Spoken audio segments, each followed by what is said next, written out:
रिठात येथे उत्साहात बैलांची कर साजरी। वाशिम जिल्ह्यातील पोळा झाल्यानंतर दुसऱ्या दिवशी बैलांची कर साजरी करतात। या बैलांच्या कर सणासाठी शेतकरी आपापले बैल घेऊन सकाळी 10 वाजता मारुतीच्या मंदिरावर घेऊन येतात। येथून गावातील मुर्डेश्वर भजनी मंडळ व यामधील सहकारी तरुण असलेली भजनी मंडळी भगवान मुर्डेश्वराच्या चांदीच्या मूर्तीची पालखी घेऊन आणखी पालखी वाहणारा परंपरागत वाल्मिक कोळी समाज आणि बैलजोडी मालक संपूर्ण गावाला प्रदक्षिणा घालून ही दिंडी गावापासून 1 किलोमीटरवर अंतरावर असलेल्या भगवान मुर्डेश्वर मंदिराकडे प्रस्थान करते।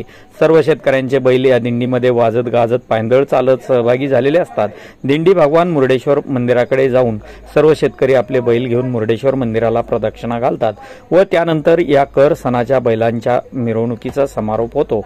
यामध्ये सर्व मुर्डेश्वर भजनी मंडळ आणि गावकरी सुद्धा मोठ्या हेरेरीने सहभागी होतात। या कार्यक्रमासाठी ग्रामीण पोलीस स्टेशनचे मेजर नंदकुले, मोहन गवळी, सुमित शिंदे, प्रल्हाद चव्हाण, प्रेम मैन या सर्वांनी चोख असा बंदोबस्त ठेवला होता। कोणताही यावेळी अनुचित प्रकार घडला नाही आणि दिंडी शांततेत निघाली। आपण पाहत आहात इंडियन न्यूज 24 साठी वृत्तनिवेदक विजय शिवगजेसह रिसोड तालुका प्रतिनिधी नारायण हारू पाटील।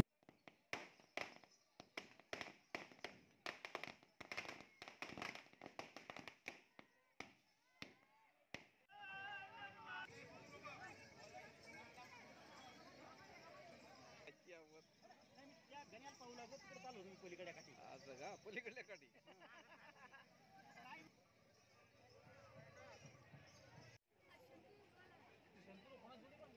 पाणी पण सांगतात पाहू